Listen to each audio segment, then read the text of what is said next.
Hi everyone! Today I wanted to go through some of the books that I have been reading so far for Spooktober and tell you what I've been thinking about them, as well as the ones that I've kind of given up on or didn't really get into. So the first book that I'll talk about is Hex Hall by Rachel Hawkins. If you don't recall, this one follows a witch who goes to like a reform boarding school with other creatures like her, as in like witches. There's also fairies, vampires. I did say there was kind of like a whodunit to it, but they didn't really focus on that as much as I thought that they were going to. It had the typical tropes you would expect from a YA book, where there's popular girls dating the guy that the main character likes. The main character doesn't feel like she fits in, and she kind of has this love-hate relationship with the guy that she likes. I thought that those tropes would be really challenged, and that was going to be the whole point of this book, because that's kind of the word on the street about it. It definitely poked fun at some of the tropes, but the plot still remained very generic. I really found myself skimming the last 40 pages because the plot was so generic, and I didn't feel myself really caring about the characters towards the end of it. Even with the revelations that came at the end of the book, I didn't feel like I need to go read book 2 and book 3.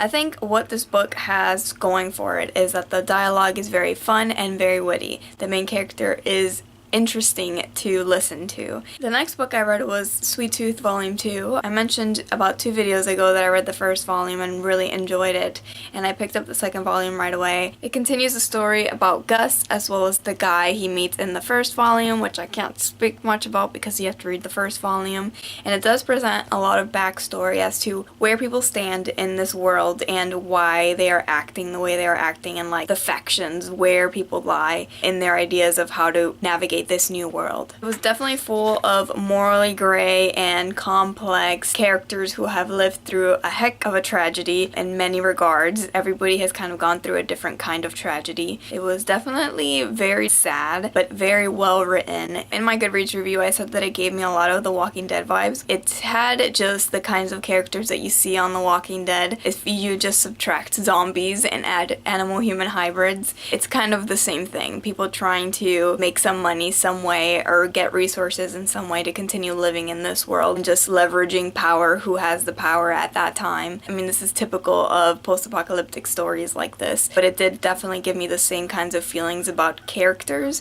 Definitely going to continue on into this series, especially because it's only 6 volumes, so that's very motivating, more so than if I wanted to start reading The Walking Dead, which has like more than 20 volumes. The next book that I read wasn't in my original TBR, although it does have the same colors that could fit in this TBR. Roller Girl follows an elementary aged girl going through her summer experience out of school, and she ends up joining a roller derby troupe. The book explores a lot of girl-girl friendships, the time period of your life where people are starting to develop different kinds of interests. I just thought that it did it in a very realistic way, explored those friendships, feeling kind of like you're being left behind. It also really explored the mother-daughter relationship, the really big bond that they have, and what happens when you really stop being as honest, which is something that's also very common for children of that age. I thought it had really great messages for young girls, but it was also very fun for me to read as a 23-year-old. It had very cute, funny moments. It also doesn't count against it that the art is very cute, bright, colorful, the kinds of colors that I gravitate towards, very pastel-y. So I really enjoyed this graphic novel, and if you are into children's literature at all, this is one of those graphic novels that you should really try to seek out. The next book that I read was The Strange Library. The Strange Library is very strange. It was just unusual, weird, unlike any story I've really ever read, and that's really why it has stood out so much for me this month. This has been the only book that has really felt creepy and Halloween-y, so this one was really the one that gave me all those vibes that I was seeking. Another thing that really made this book fantastic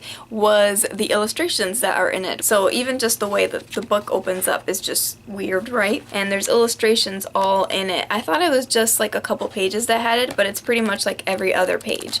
And the illustrations that you see have to do with the story. So every page you turn, you read it, and then the picture goes very well with it. It also has like the text color changes. Some parts of it have blue on them. This is the kind of thing I would actually pay real money for and have it as part of my collection. It makes the physical book very important. Like, you should not read this on your ebook. So if you want something pretty kooky and just a fun overall experience with the illustrations, the writing, and the weird situations that they're placed in, I recommend this book for sure. And lastly, I want to talk about March Book 1, and this is a graphic memoir which focuses on Congressman John Lewis' experience in the 1960s civil rights movement. I think Congressman John Lewis and the co-writer and illustrators did such a fantastic job at placing that history into today's world. And you see that starting off in the first few pages where you are placed in the 2009 inauguration of President Obama, and that's how Congressman John Lewis starts off his story. He's there and he's recalling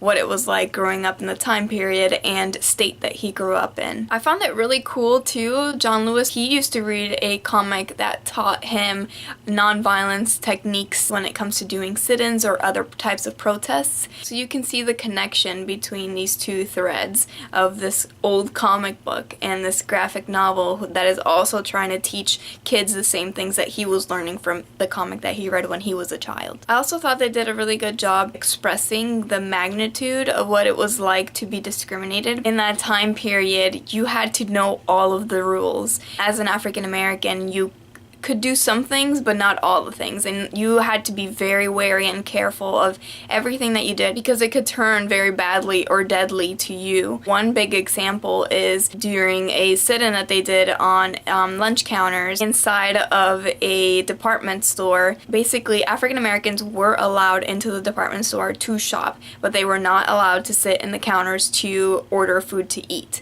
So it's kind of like navigating this very weird culture where some things are okay for you to do and some things are not, when it should really be that everybody has the same rights and abilities to do whatever they want in this department store. So I just thought it was a very powerful read and definitely want to read book 2 and book 3. I didn't get to read In Cold Blood. I read the first like 25 pages and I didn't feel like I was really into it, and I think it was just the heavy descriptive language. It didn't grab me, and that's why I was like, I'm gonna put this down and I'll pick it up again when I'm in the mood for this. And I knew in my TBR I was kind of between reading The Strange Library or Night Circus for my spooky setting. I decided to go for Strange Library instead of Night Circus. Somebody commented in my video about it saying that this wasn't very much like a Halloween-y read. Now I kind of understand. I read like the first 15 pages and it was more dreamlike than it was creepy or spooky. Also, I'm going to be reading Uzumaki next today, so that's gonna be my goal. But that's pretty much it for now. I'm gonna be putting up a video next about my nonfiction November TBR. So thanks so much for watching, and I'll see you in my next one. That's pretty creepy.